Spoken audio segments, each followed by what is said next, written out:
Здравствуйте, товарищи. А, Коллеги до меня хорошо рассказали про метод Чертаева, про его систему, много описали. Я хотел бы вам представить, вернее, донести до вас саму суть системы Чертаева. И сутью, в общем-то, является вот эта схема распределения доходов.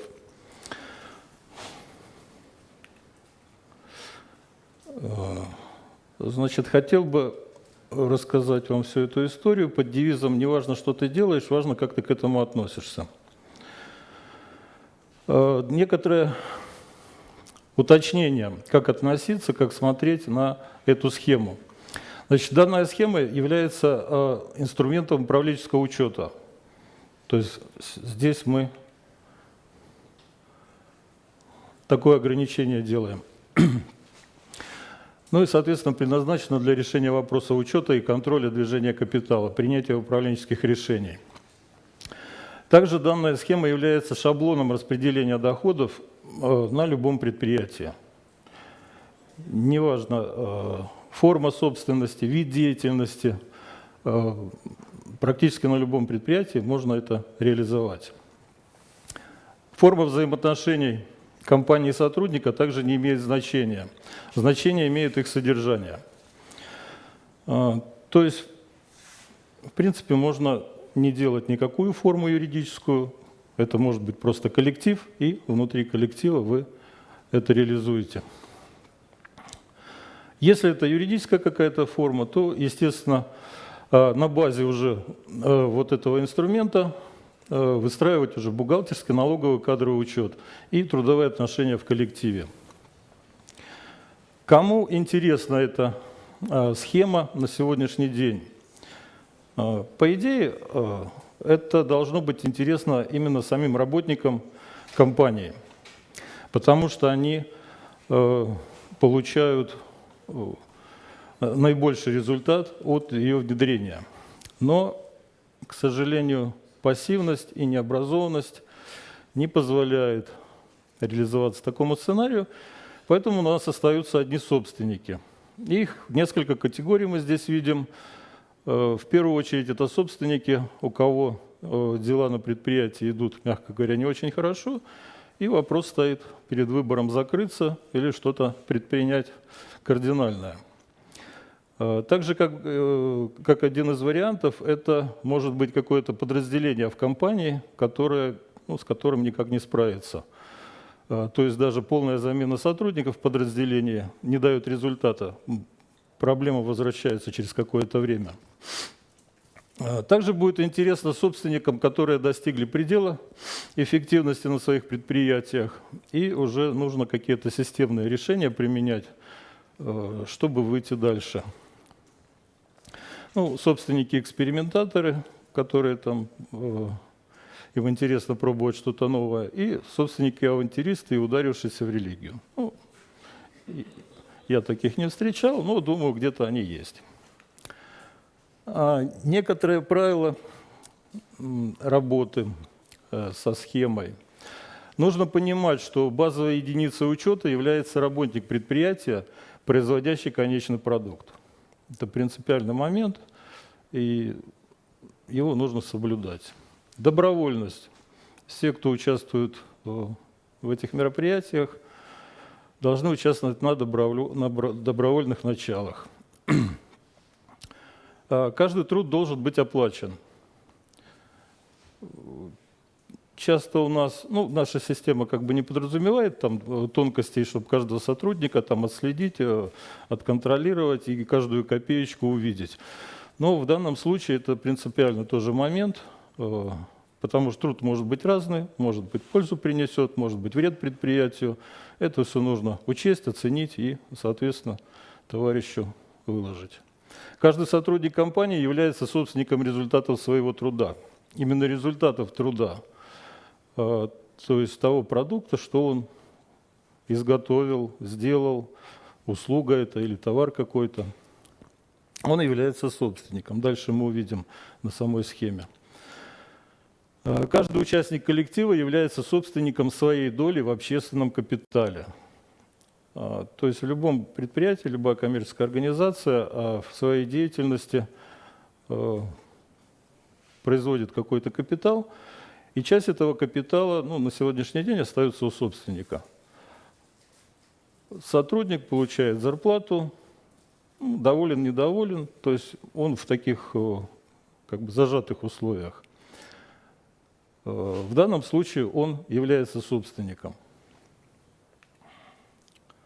Непосредственно сама схема.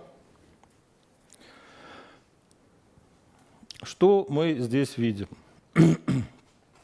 Общая выручка от продажи продукта у нас складывается из, скажем так, продуктов каждого работника, из выручки за продукт каждого работника. То есть здесь начинается личная индивидуальная ответственность. В организации заводятся, чтобы это запустить, в организации заводятся личные счета на каждого сотрудника, и дальше схема реализуется. Значит, так. Вот розовые и голубые стрелочки разводят на два больших блока весь доход компании и сотрудников в частности. Это фонд развития и фонд потребления. Сейчас посмотрим дальше. Что-то не то.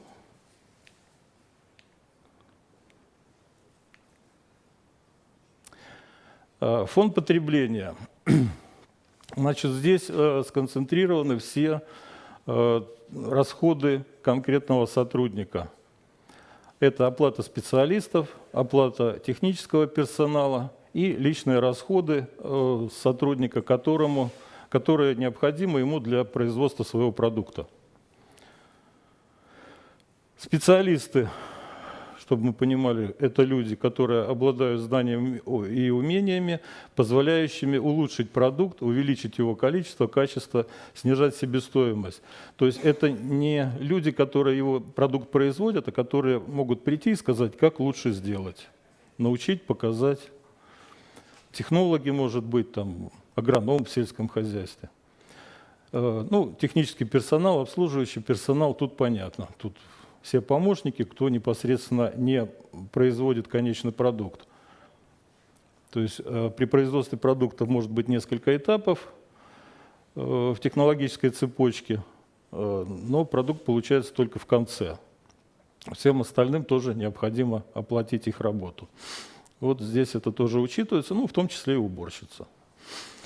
Личные расходы основного сотрудника, расчеты с поставщиками товаров и услуг, за сырье, что там ему нужно, необходимо для производства своего продукта.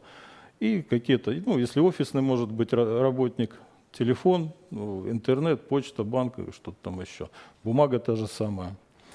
Оборудование, программное обеспечение, помещение, где он находится, это тоже стоит денег, как мы знаем. Это все необходимо учитывать. Здесь включается, значит, первый интерес сотрудника, первая мотивация, потому что после всех этих расходов остается какой-то остаток, это его личный доход. То есть это доход сотрудника. То есть вначале сотрудник получил полную стоимость за свой продукт, рассчитался со всеми, кто ему помогал его произвести, и в конце получил личный доход, который честно унес домой. Фонд развития. Значит, фонд развития состоит из нескольких фондов и групп фондов. Здесь мы видим фонд управления компанией, в котором находится руководитель и главный бухгалтер. Учитывается. Соответственно, все расходы с ними связанные. Налоговый фонд. Все налоги, кроме НДС, потому что НДС у нас ушло вместе с товарами, с расчетами с поставщиками. производственные и непроизводственные фонды. Значит, производственные фонды, основной производственный фонд является неделимым. То есть в основной производственный фонд входят земля, машины, оборудование, техника, здания, сооружения, все вот эти вещи, те, которые задействованы в производстве, грубо говоря, в зарабатывании денег. Этот фонд является неделимым, и он состоит из долей всех сотрудников компании, всех, кто участвует в работе компании, в производстве продукции. Оборотные производственные фонды, там средства на обеспечение обслуживания основного производства. Ну, зданию нужно воду, коммуникации подвести, и электричество то же самое. То есть вот это здесь. Фонды обращения – это запасы готовой продукции,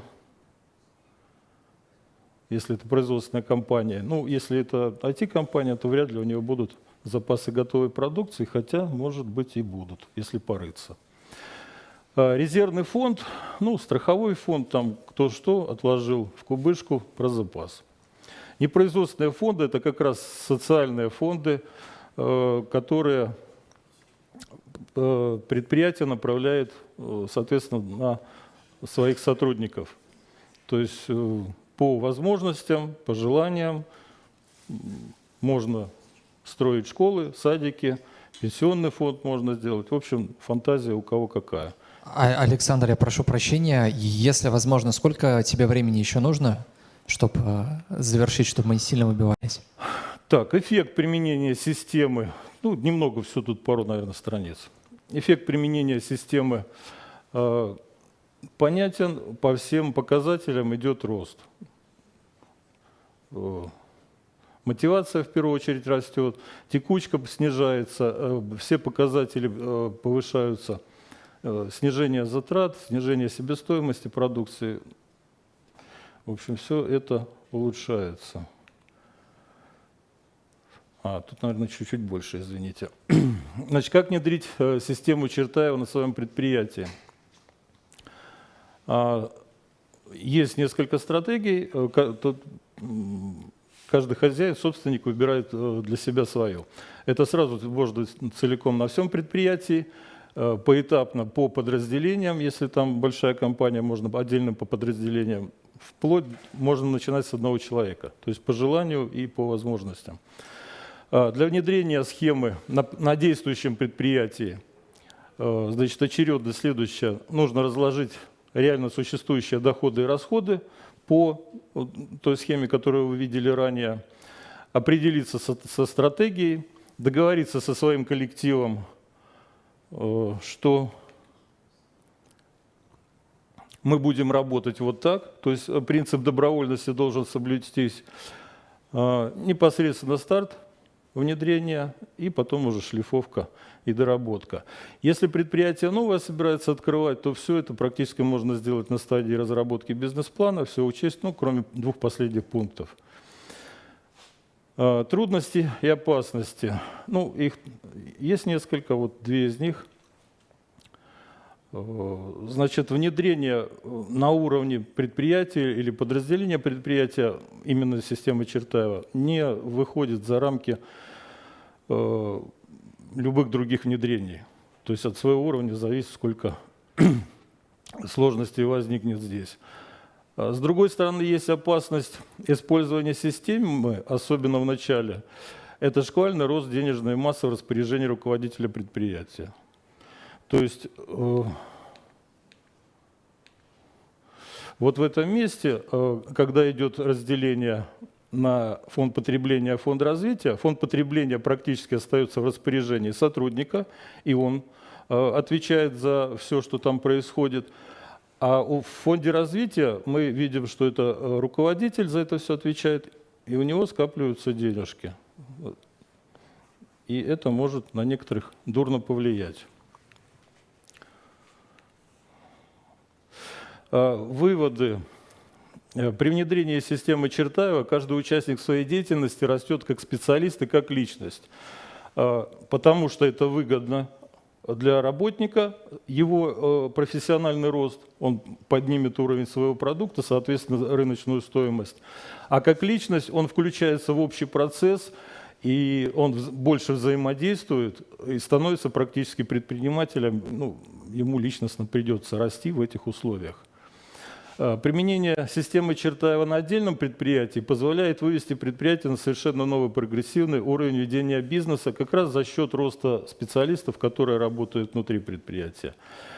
А применение системы на многих предприятиях позволяет этим предприятиям легко между собой кооперироваться в любых формах собственности, видах деятельности, горизонтально, вертикально, не имеет значения.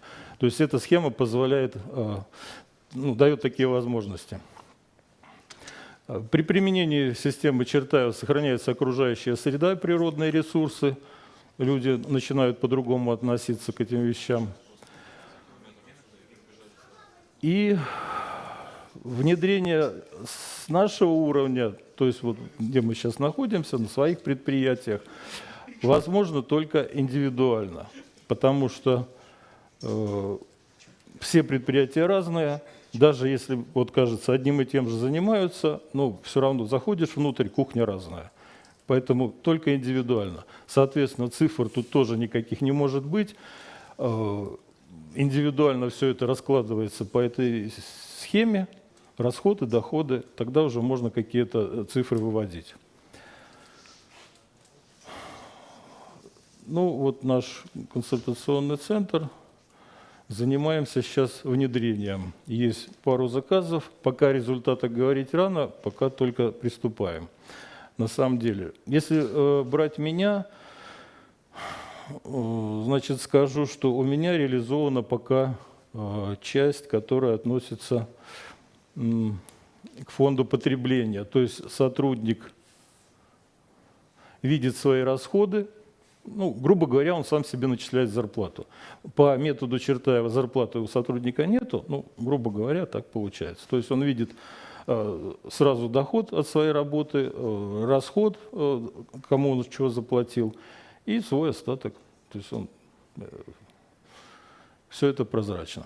До следующего уровня пока не дорос. Да, кстати, все.